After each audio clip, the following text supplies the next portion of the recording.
Carbon. Carbon ವಿಶ್ವದಲ್ಲೇ ಅತ್ಯಧಿಕವಾಗಿ ಸಿಗುವ 4ನೇ ಧಾತುವಾಗಿದೆ. ಭೂಮಿಯ ಮೇಲೆ ಕಾರ್ಬನ್ ನೆಲ, ಸಮುದ್ರ ಮತ್ತು ವಾತಾವರಣದ ಮೂಲಕ ಪ್ರಸರಿಸುತ್ತದೆ.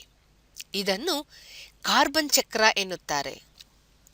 ವಿಶ್ವದಲ್ಲೇ ಕಾರ್ಬನ್ ಚಕ್ರವನ್ನು ಬೇರೆ ಬೇರೆಯಾದ 2 ಚಕ್ರಗಳನ್ನಾಗಿ ವಿಂಗಡಿಸಬಹುದು.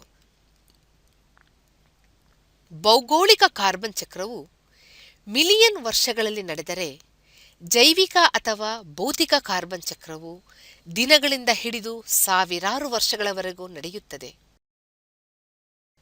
ನಿರ್ಜೀವ ವಾತಾವರಣದಲ್ಲಿ ಕಾರ್ಬನ್.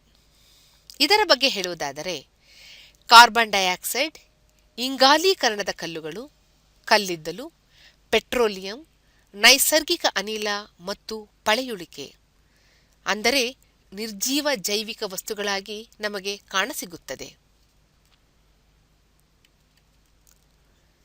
ಸೂರ್ಯನ ಬೆಳಕಿನಿಂದ ದ್ಯುತಿ ಸಂಶ್ಲೇಷಣೆ ಕ್ರಿಯೆಯ ಮೂಲಕ ಸಸ್ಯಗಳು ಮತ್ತು ಪಾಚಿ ಸಸ್ಯಗಳು ಕಾರ್ಬನ್ ಡೈಆಕ್ಸೈಡ್ ಅನ್ನು ಜೈವಿಕ ವಸ್ತುಗಳನ್ನಾಗಿ ಪರಿವರ್ತಿಸುತ್ತವೆ. ಈಗ ಜೀವಿಗಳಲ್ಲಿ ಕಾರ್ಬನ್ನಿನ ಪ್ರಾಮುಖ್ಯತೆ ಏನು ಎಂಬುದರ ಬಗ್ಗೆ ತಿಳಿಯೋಣ. ಚಯಾಪಚಯ ಅಂದರೆ ಮೆಟಬಾಲಿಸಂ ಕ್ರಿಯೆಯಲ್ಲಿ ಗ್ಲೂಕೋಸ್ ರಕ್ತದಲ್ಲಿನ ಆಮ್ಲಜನಕದೊಡನೆ ಪ್ರತಿಕ್ರಿಯಿಸಿ ಶಕ್ತಿಯಾಗಿ ಪರಿವರ್ತನೆ ಹೊಂದುತ್ತದೆ. ಈ ರಾಸಾಯನಿಕ ಕ್ರಿಯೆಯಿಂದ ಕಾರ್ಬನ್ ಡೈಆಕ್ಸೈಡ್ ಅಂದರೆ CO2, ನೀರು H2O ಮತ್ತು ಶಕ್ತಿಯು ಉತ್ಪತ್ತಿಯಾಗಿ ಅದರಿಂದ ಶಾಖವು ಬಿಡುಗಡೆಯಾಗುತ್ತದೆ. ಪ್ರಾಣಿಗೆ ಕಾರ್ಬನ್ ಡೈಆಕ್ಸೈಡ್ನ ಅವಶ್ಯಕತೆ ಇಲ್ಲದೆ ಇರುವುದರಿಂದ ಅದನ್ನು ವಾತಾವರಣಕ್ಕೆ ವಿಸರ್ಜಿಸುತ್ತದೆ. ಆದರೆ ಸಸ್ಯವು ದ್ಯುತಿ ಸಂಶ್ಲೇಷಣೆ ಕ್ರಿಯೆಯಲ್ಲಿ ತದ್ವಿರುದ್ಧವಾಗಿ ಕಾರ್ಬನ್ ಡೈಆಕ್ಸೈಡ್ ಅನ್ನು ಬಳಸಿಕೊಳ್ಳುತ್ತದೆ. ಇಂಗಾಲದ ಡೈಆಕ್ಸೈಡ್ ಮತ್ತು ಸೂರ್ಯನ ಬೆಳಕಿನ ಶಕ್ತಿಯನ್ನು ಬಳಸಿಕೊಂಡು ಸಸ್ಯಗಳು ತಮ್ಮದೇ ಗ್ಲೂಕೋಸ್ ಮತ್ತು ಆಮ್ಲಜನಕವನ್ನು ತಯಾರಿಸುತ್ತವೆ. ಸಸ್ಯಗಳು ಪ್ರಾಣಿಗಳಂತೆ ಚಯಾಪಚಯ ಕ್ರಿಯೆಯನ್ನು ನಡೆಸಲು ರಾಸಾಯನಿಕ ಶಕ್ತಿಗಾಗಿ ಉತ್ಪತ್ತಿಯಾದ ಗ್ಲೂಕೋಸ್ ಅನ್ನು ಬಳಸಿಕೊಳ್ಳುತ್ತವೆ.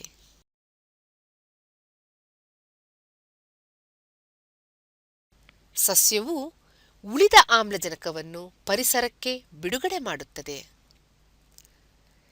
ಜೀವಕೋಶಗಳು ಪ್ರೋಟೀನ್, ನ್ಯೂಕ್ಲಿಯಿಕ್ ಆಸಿಡ್, DNA ಮತ್ತು RNA, ಕಾರ್ಬೋಹೈಡ್ರೇಟ್ ಮತ್ತು ಶರ್ಕರ ಪಿಷ್ಟಗಳಂತಹ ಹಲವು ಅಣುಗಳಿಂದ ಮಾಡಲ್ಪಟ್ಟಿದ್ದು ಅವುಗಳನ್ನು ಬೃಹತ್ ಅಣುಗಳು ಎನ್ನುತ್ತಾರೆ. ಈ ಬೃಹತ್ ಅಣುಗಳು ಜೈವಿಕ ಅಣುಗಳ ಅಂದರೆ ಘನ, ದ್ರವ ಅಥವಾ ಅನಿಲವನ್ನು ಹೊಂದಿರುವ ಯಾವುದಾದರೂ ಕಾರ್ಬನ್ ಆಗಿರಬಹುದು. ಇವುಗಳು ಉಪವರ್ಗಗಳಾಗಿದ್ದು ಜೀವಿಗಳಿಗೆ ಅತ್ಯವಶ್ಯಕವಾಗಿವೆ. ಕಾರ್ಬನ್ನಿನ ವಿಶಿಷ್ಟ ಗುಣದಿಂದಾಗಿ ಅದು ಇತರೆ 4 ವಿವಿಧ ಪರಮಾಣುಗಳೊಂದಿಗೆ ಸಂಯುಕ್ತ ರಚನೆಯನ್ನು ಹೊಂದಬಹುದು. ಈ ಪ್ರತ್ಯೇಕ ಗುಣದಿಂದಾಗಿ ರಚನೆಯ ಮೂಲಕ ಒಂದು ಬೃಹತ್ ಸಂಯುಕ್ತದ ಅಥವಾ ಬೃಹತ್ ಅಣುಗಳ ಬೆನ್ನೆಲುಬಾಗಿ ಕಾರ್ಯವನ್ನು ನಿರ್ವಹಿಸುತ್ತದೆ. ಎಲ್ಲಾ ಬೃಹತ್ ಅಣುಗಳಿಗೆ ಮೂಲಭೂತವಾದ ಧಾತು ಯಾವುದು? ಕಾರ್ಬನ್ವು ಈ ಎಲ್ಲಾ ಬೃಹತ್ ಅಣುಗಳಲ್ಲಿ ಮೂಲಭೂತವಾದ ಧಾತುವಾಗಿದೆ. ಹಾಗಾದರೆ ಕಾರ್ಬನ್ ಎಂದರೇನು?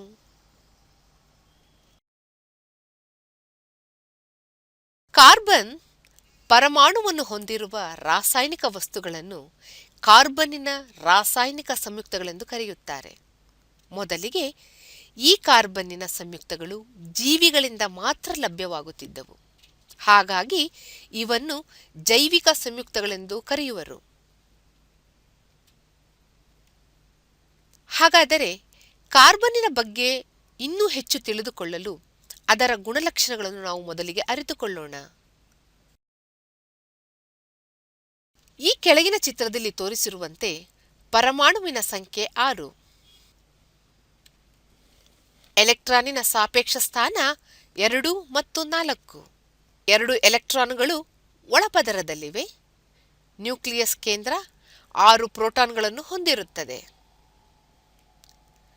ಸಂಯುಕ್ತವಾಗಬಲ್ಲ ಎಲೆಕ್ಟ್ರಾನ್ಗಳು 4.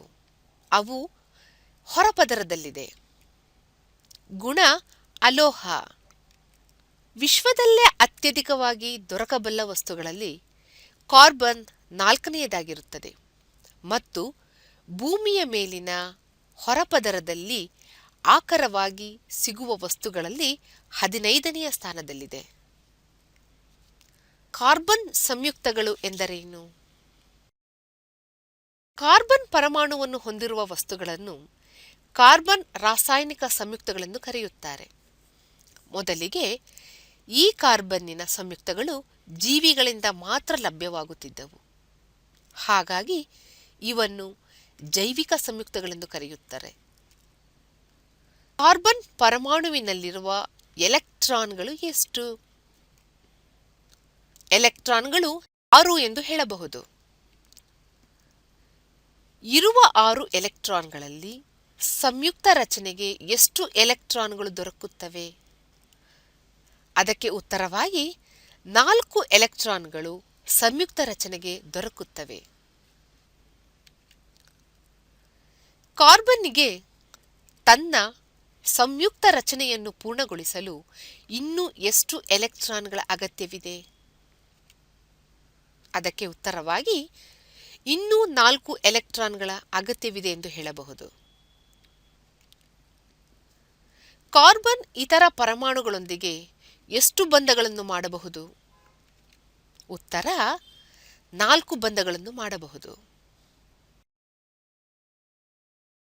ಹೈಡ್ರೋಜನ್ H2 ಎಷ್ಟು ಎಲೆಕ್ಟ್ರಾನ್ಗಳನ್ನು ಹೊಂದಿದೆ? ಉತ್ತರವಾಗಿ 1 ಎಂದು ಹೇಳಬಹುದು. ಹೈಡ್ರೋಜನ್ಗೆ ತನ್ನ ಸಂಯುಕ್ತ ರಚನೆಯನ್ನು ಪೂರ್ಣಗೊಳಿಸಲು ಎಷ್ಟು ಎಲೆಕ್ಟ್ರಾನ್ಗಳ ಅಗತ್ಯವಿದೆ?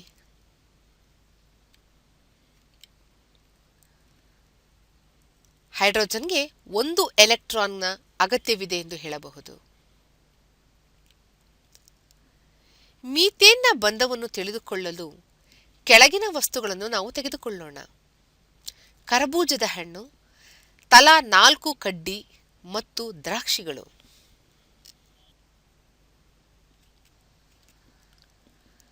ಕರಬೂಜದ ಹಣ್ಣು ಅಂದರೆ ಕಾರ್ಬನ್ ಹೈಡ್ರೋಜನ್ ಜೊತೆ ಹಂಚಿಕೊಂಡಿರುವ ಎಲೆಕ್ಟ್ರಾನ್ಗಳನ್ನು ಎಣಿಸಿ. ಆಗ ಎಣಿಸಿದಾಗ ನಮಗೆ ಬರುವುದು 8 ಎಲೆಕ್ಟ್ರಾನ್ಗಳು. ಅದರ ಸಂಯುಕ್ತ ರಚನೆಯು ಪೂರ್ಣವಾಗಿದೆಯೇ? ಹೌದು, ಅದರ ಸಂಯುಕ್ತ ರಚನೆಯು ಪೂರ್ಣವಾಗಿದೆ.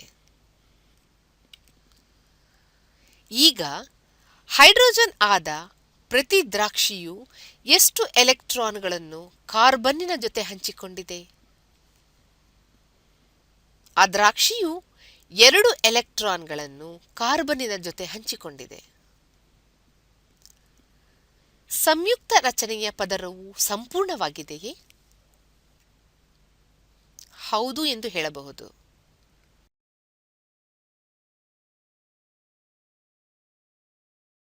ಈ ಕೆಳಗೆ ತೋರಿಸಿರುವ ಪ್ರಕಾರ ಈ ಗುಂಪಿನ ಸಾಮಾನ್ಯ ಗುಣಲಕ್ಷಣಗಳು ಕಾರ್ಬನ್ಗೂ ಅನ್ವಯಿಸುತ್ತದೆ. ಮೊದಲಿಗೆ ಗುಣಲಕ್ಷಣಗಳು. ಸಂಯುಕ್ತತೆ. ಗುಂಪು ಕಾರ್ಬನ್ ಟೆಟ್ರಾವೇಲೆಂಟ್. 4 ಸಿಲಿಕಾನ್, ಜರ್ಮೇನಿಯಂ, ಟಿನ್ ಮತ್ತು ಗ್ರಾಫೈಟ್ ಟೆಟ್ರಾವೇಲೆಂಟ್ +2 ಮತ್ತು +4 ಅಯಾನ್ ಅನ್ನು ಹೊಂದಿದೆ. ಅದರ ಭಿನ್ನರೂಪತೆ. ಕಾರ್ಬನ್ ಇದು ಸ್ಫಟಿಕದ ರೂಪ. ವಜ್ರ, ಸೀಸ, ಗ್ರಾಫೈಟ್ ಸ್ಪಷ್ಟ ರೂಪವಿಲ್ಲದ ಇದ್ದಿಲು, ಕಲ್ಲಿದ್ದಲು, ಮಸಿ ಇವು ಭಿನ್ನ ರೂಪಗಳಾಗಿವೆ. ಸಿಲಿಕಾನ್, ಜರ್ಮೇನಿಯಂ, ಟಿನ್, ಗ್ರಾಫೈಟ್ ಸೀಸವನ್ನು ಬಿಟ್ಟು ಮಿಕ್ಕೆಲ್ಲವೂ ಭಿನ್ನ ರೂಪವನ್ನು ಹೊಂದಿವೆ. ಸರಪಣಿ ರೂಪಣೆ. ಕಾರ್ಬನ್ ಅತಿ ಹೆಚ್ಚು ಸರಪಣಿ ಜೋಡಣೆ ಹೊಂದಿದ್ದು ಅತ್ಯಧಿಕ ಸಂಯುಕ್ತಗಳನ್ನು ಒಳಗೊಂಡಿದೆ. ಸಿಲಿಕಾನ್, ಜರ್ಮೇನಿಯಂ, ಟಿನ್, ಗ್ರಾಫೈಟ್ ಇದರ ಗುಣಗಳು ಅವರೋಹಣವಾಗಿರುತ್ತದೆ. ಋಣಾತ್ಮಕ ಅಂದರೆ ಎಲೆಕ್ಟ್ರಾನಿಕ್ ವಿದ್ಯುತ್ ಗುಂಪಿನ ಲಕ್ಷಣ ಕಾರ್ಬನ್ ಅತ್ಯಂತ ಋಣಾತ್ಮಕ ವಿದ್ಯುನ್ಮಾನ ಧಾತು. ಎಸ್ಐಯಿಂದ ಪಿಬಿವರೆಗೆ ಋಣಾತ್ಮಕ ವಿದ್ಯುನ್ಮಾನದ ಅವರೋಹಣವಾಗಿರುತ್ತದೆ. ವಿಶೇಷ ಗುಣ ಕಾರ್ಬನ್ ಒಂದು ಅಲೋಹ ಧಾತು. ಎಸ್ಐ ಅಲೋಹ ಧಾತುವಾದರೆ ಟಿಇ ಲೋಹದ ರೂಪ. ಎಸ್ಎನ್ಪಿಬಿ ಲೋಹ. ಪ್ರತಿಕ್ರಿಯಿಸುವಿಕೆ ಕಾರ್ಬನ್ ಕಡಿಮೆ ಪ್ರತಿಕ್ರಿಯಿಸುವ ಧಾತುವಾಗಿದೆ. ಎಸ್ಐಯಿಂದ ಪಿಬಿಗೆ ಪ್ರತಿಕ್ರಿಯೆಯ ಆರೋಹಣ. ಪ್ರತಿಕ್ರಿಯಿಸುವಿಕೆಯಲ್ಲಿ ಇದು ಆಮ್ಲವಾಗಿದೆ. ಕಾರ್ಬನ್ ಆಮ್ಲ ಯಾವುದೇ ಪರಿಣಾಮ ಬೀರುವುದಿಲ್ಲ. ಎಸ್ಐಯಿಂದ ಪಿಬಿ ಆಮ್ಲದೊಂದಿಗೆ ಪ್ರತಿಕ್ರಿಯಿಸುತ್ತದೆ. ಗುಣಲಕ್ಷಣಗಳಲ್ಲಿ ಕ್ಷಾರದ ಬಗ್ಗೆ ಹೇಳುವುದಾದರೆ ಕಾರ್ಬನ್ ತಣ್ಣನೆಯ ದುರ್ಬಲ ಕ್ಷಾರಗಳಿಗೆ ಪ್ರತಿಕ್ರಿಯಿಸುವುದಿಲ್ಲ. ಎಸ್ಐಯಿಂದ ಪಿಬಿವರೆಗೆ ಹೇಳುವುದಾದರೆ ನಿಧಾನವಾಗಿ ಕ್ಷಾರಗಳೊಂದಿಗೆ ಪ್ರತಿಕ್ರಿಯಿಸುತ್ತದೆ. ಆಕ್ಸೈಡ್ಗಳು ಕಾರ್ಬನ್ ಆಮ್ಲೀಯ ಆಕ್ಸೈಡ್ CO2 ಮತ್ತು ತಟಸ್ಥ ಆಕ್ಸೈಡ್ CO ಉಂಟಾಗುತ್ತದೆ. ಸಿಲಿಕಾನ್ನಿಂದ ಗ್ರಾಫೈಟ್ವರೆಗೆ ಹೇಳುವುದಾದರೆ ಇದು ಆಮ್ಲೀಯ ಮತ್ತು ಉಭಯ ಆಕ್ಸೈಡ್ಗಳು ಉಂಟಾಗುತ್ತದೆ. ಹ್ಯಾಲೈಡ್ಸ್ ಇದರ ಗುಂಪಿನ ಲಕ್ಷಣ carbon ಟೆಟ್ರಾಹ್ಯಾಲೈಡ್ಸ್ CF4 CCl4 CBr4 Cl4 ಉಂಟಾಗುತ್ತದೆ. ಸಿಲಿಕಾನ್ನಿಂದ ಗ್ರಾಫೈಟ್ವರೆಗೆ ಟೆಟ್ರಾಹ್ಯಾಲೈಡ್ಸ್. ಹೈಡ್ರೇಟ್ಸ್ ಕಾರ್ಬನ್ ಸ್ಥಿರ ಹೈಡ್ರೇಟ್ಗಳು. ಸಿಲಿಕಾನ್ನಿಂದ ಗ್ರಾಫೈಟ್ವರೆಗೆ ಸ್ಥಿರತೆ ದುರ್ಬಲವಾಗತೊಡಗುತ್ತದೆ. ಕಾರ್ಬನ್ನಿನ ಬಂಧ ಸಹವೇಲೆನ್ಸಿಯ ಬಂಧವು ಎಲೆಕ್ಟ್ರಾನ್ಗಳನ್ನು ಹಂಚಿಕೆಯಿಂದ ಉಂಟಾಗುತ್ತದೆ. ಎರಡು ಅಥವಾ ಹೆಚ್ಚು ಪರಮಾಣುಗಳು ತಮ್ಮ ರಚನೆಯನ್ನು ಸ್ಥಿರಗೊಳಿಸಲು ಎಲೆಕ್ಟ್ರಾನ್ಗಳನ್ನು ಹಂಚಿಕೊಳ್ಳುತ್ತವೆ. ಹೀಗೆ ಸಹವೇಲೆನ್ಸಿಯ ಬಂಧದ ಮೂಲಕ ಉಂಟಾಗುವ ಸಂಯುಕ್ತ ವಸ್ತುಗಳು ಸಹವೇಲೆನ್ಸಿಯ ಸಂಯುಕ್ತಗಳೆಂದು ಕರೆಯುತ್ತಾರೆ. ಕಾರ್ಬನ್ನಿನ ರಚನೆಯ ಬಗ್ಗೆ ತಿಳಿಯೋಣ. ಪ್ರತಿಯೊಂದು ಕಾರ್ಬನ್ ಪರಮಾಣುವು ಅಸಂಪೂರ್ಣ ಹೊರಪದರವನ್ನು ಹೊಂದಿರುತ್ತದೆ. 6 ಪರಮಾಣು ಇರುವ ಕಾರ್ಬನ್ನಿನಲ್ಲಿ 6 ಎಲೆಕ್ಟ್ರಾನ್ ಮತ್ತು 6 ಪ್ರೋಟಾನ್ಗಳು. ಮೊದಲ 2 ಎಲೆಕ್ಟ್ರಾನ್ಗಳು ಒಳಪದರದಲ್ಲಿ ಇದ್ದರೆ ಉಳಿದ 4 ಹೊರ ಅಂದರೆ ಎರಡನೆಯ ಪದರದಲ್ಲಿ ಇರುತ್ತದೆ. ಹಾಗಾಗಿ ಕಾರ್ಬನ್ನಿನ ಪರಮಾಣುಗಳು ಬೇರೆ 4 ಪರಮಾಣುಗಳೊಂದಿಗೆ ಸಹವೇಲೆನ್ಸಿ ಬಂಧವನ್ನು 8ರ ನಿಯಮವನ್ನು ಪಾಲಿಸಿ ಸಹವೇಲೆನ್ಸಿಯ ಬಂಧವನ್ನು ಉಂಟುಮಾಡುತ್ತದೆ. ಮೀಥೇನ್ ಸಂಯುಕ್ತವು ಒಂದು ಉದಾಹರಣೆಯಾಗಿದೆ. ಇದರ ರಾಸಾಯನಿಕ ಸೂತ್ರ CH4. 4 ಹೈಡ್ರೋಜನ್ ಪರಮಾಣುಗಳು ಒಂದು ಸಹವೇಲೆನ್ಸಿಯ ಬಂಧದಿಂದ ಕಾರ್ಬನ್ನಿನ ಪರಮಾಣುವಿನೊಂದಿಗೆ ಒಂದು ಜೊತೆಯ ಎಲೆಕ್ಟ್ರಾನ್ಗಳನ್ನು ಪರಸ್ಪರ ಹಂಚಿಕೊಳ್ಳುವುದರ ಮೂಲಕ ಹೊರಪದರಗಳನ್ನು ಸಂಪೂರ್ಣಗೊಳಿಸಿಕೊಳ್ಳುತ್ತವೆ.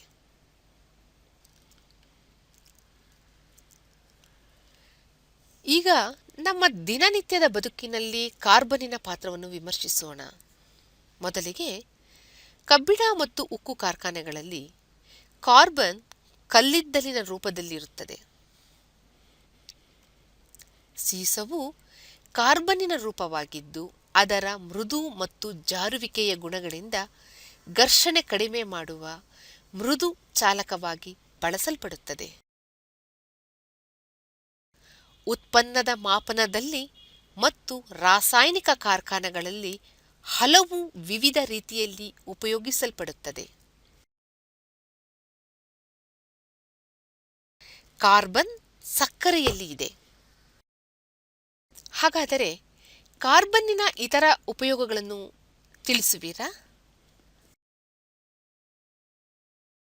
ಒಣ ಮಂಜುಗೆಡ್ಡೆ -78.5 ಡಿಗ್ರಿ ಸೆಲ್ಸಿಯಸ್ನಲ್ಲಿ ಶೀತಲೀಕರಿಸಿದ ಘನೀಕೃತ ಕಾರ್ಬನ್ ಡೈಆಕ್ಸೈಡ್ ಅನ್ನು ಒಣ ಮಂಜುಗೆಡ್ಡೆ ಎನ್ನುತ್ತಾರೆ. ಇದು ದ್ರವವಾಗದೆ ಅನಿಲವಾಗಿ ಪರಿವರ್ತನೆ ಹೊಂದುವುದರಿಂದ ಹೊಗೆಯ ಪರಿಣಾಮವನ್ನು ಉಂಟುಮಾಡುತ್ತದೆ. ನೊರೆಯನ್ನು ಉಂಟುಮಾಡುವ ಪಾನೀಯಗಳು. ಅತಿ ಹೆಚ್ಚು ಒತ್ತಡ ಇದ್ದಾಗ ಕಾರ್ಬನ್ ಡೈಆಕ್ಸೈಡ್ ನೀರಿನಲ್ಲಿ ಕರಗುತ್ತದೆ. ನಾವು ಪಾನೀಯಗಳನ್ನು ಸೇವಿಸಿದಾಗ ಅದು ಕಾರ್ಬಾನಿಕ್ ಆಮ್ಲವಾಗಿ ನಾಲಿಗೆಯ ಮೇಲೆ ಗುಳ್ಳೆಗಳನ್ನು ಉಂಟುಮಾಡುತ್ತವೆ. ಕಾರ್ಬನ್ ಕಾಲಮಾನ ಅಂದರೆ ಮಾಪನ. ಕಾರ್ಬನ್ 14 ರೇಡಿಯೋ ಸಮಸ್ಥಾನಿಯು ಸ್ಥಿರ ವೇಗದಿಂದ ಉಂಟಾಗುತ್ತಿರುತ್ತದೆ. ಹಿಂದೆ ಬದುಕಿದ್ದ ಜೀವಿಯ ರೇಡಿಯೋ ವಿಕಿರಣವನ್ನು ಬದುಕಿರುವ ಜೀವಿಯ ವಿಕಿರಣಕ್ಕೆ ಹೋಲಿಸಿ ಜೀವಿಯು ಇದ್ದಿರಬಹುದಾದ ಕಾಲಮಾನವನ್ನು ತಿಳಿಯಬಹುದು. ಹಲ್ಲುಗಳನ್ನು ಬಿಳಿಯಾಗಿಸುವುದು. ದಂತವೈದ್ಯರಿಗೆ ಅತ್ಯಂತ ಉಪಯುಕ್ತವಾದ ಕಾರ್ಬನ್ ಅಮೈಡ್ ಪೆರಾಕ್ಸೈಡ್ ಹಲ್ಲುಗಳನ್ನು ಬಿಳಿಯಾಗಿಸುವಿಕೆಯಲ್ಲಿ ಹಾಗೂ ಹಲ್ಲುಗಳ ಚಿಕಿತ್ಸೆಯಲ್ಲಿ ಬಹು ಫಲಕಾರಿಯಾಗಿದೆ. ಬೆಂಕಿ ನಂದಿಸುವಿಕೆ. ಬೆಂಕಿ ನಂದಿಸುವ ಉಪಕರಣಗಳಿನ ಕಾರ್ಬನ್ ಡೈಆಕ್ಸೈಡ್ ವಿದ್ಯುತ್ತಿನಿಂದ ಉಂಟಾಗುವ ಬೆಂಕಿಯನ್ನು ನಂದಿಸುವ ಅತ್ಯುತ್ತಮ ಸಂಯುಕ್ತವಾಗಿದೆ. ನಂದಿಸುವಿಕೆಯಲ್ಲಿ ಉಂಟಾಗುವ ಕಾರ್ಬನ್ ಯಾವ ಹಾನಿಕರವನ್ನು ಉಂಟುಮಾಡದೆ ವಾತಾವರಣಕ್ಕೆ ಸೇರಲ್ಪಡುತ್ತದೆ.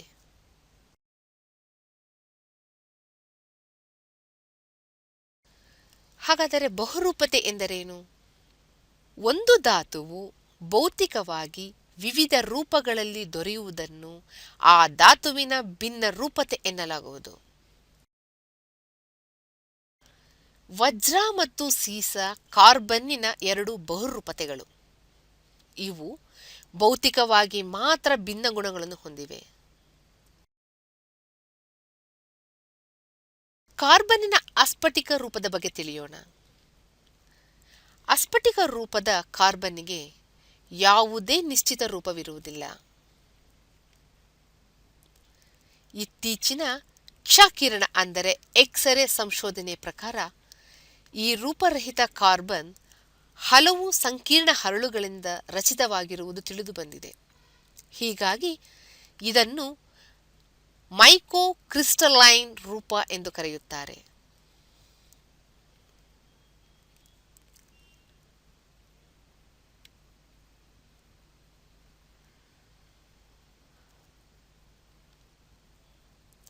ಕಾರ್ಬನ್ನಿನ ಅಸ್ಫಟಿಕ ರೂಪವನ್ನು ಈ ಕೆಳಗೆ ತೋರಿಸಲಾಗಿದೆ. ಕಲ್ಲಿದ್ದಲು, ಇದ್ದಿಲು, ಮಸಿ ಅಂದರೆ ಊರಿದ ನಂತರದ ಭಾಗ, ದೀಪದ ಕಪ್ಪು, ಕಾರ್ಬನ್ ಅನಿಲ.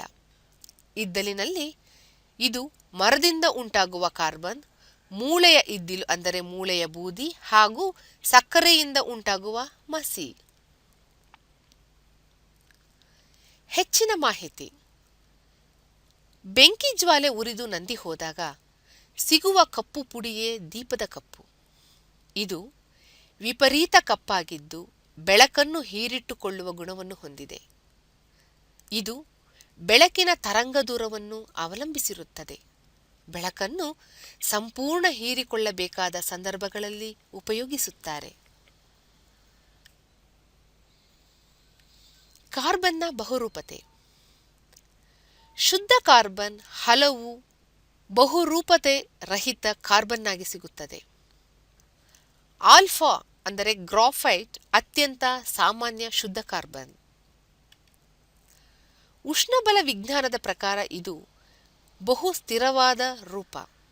ವಜ್ರವು ಎರಡನೆಯದು, ಆದರೆ ಇದು ಸಾಮಾನ್ಯವಾಗಿ ಕಡಿಮೆ. ಇತ್ತೀಚೆಗೆ ಕಾರ್ಬನ್ನ ಮತ್ತೊಂದು ಬಹುರೂಪತೆಯು ಪತ್ತೆಯಾಗಿದೆ. ಅದು ಫುಲ್ಲರೆನ್ಸ್. ಫ್ಲೂರಿನ್ಸ್ C60 ಅಮೂರ್ತ ಅಣುಗಳ ಪ್ರಭೇದಕ್ಕೆ ಸೇರಿದೆ. ಬಕ್ ಮಿನ್ಸ್ಟರ್ ಫುಲ್ಲರೆನ್ಸ್. ಅಸ್ಫಾಟಿಕ ರೂಪದ ಕಾರ್ಬನ್ ಆದ ಮಸಿ ಮತ್ತು ದೀಪದ ಕಪ್ಪು ಅತ್ಯಂತ ಚಿಕ್ಕ ಕಾರ್ಬನ್ನ ಕಣಗಳನ್ನು ಒಳಗೊಂಡಿವೆ.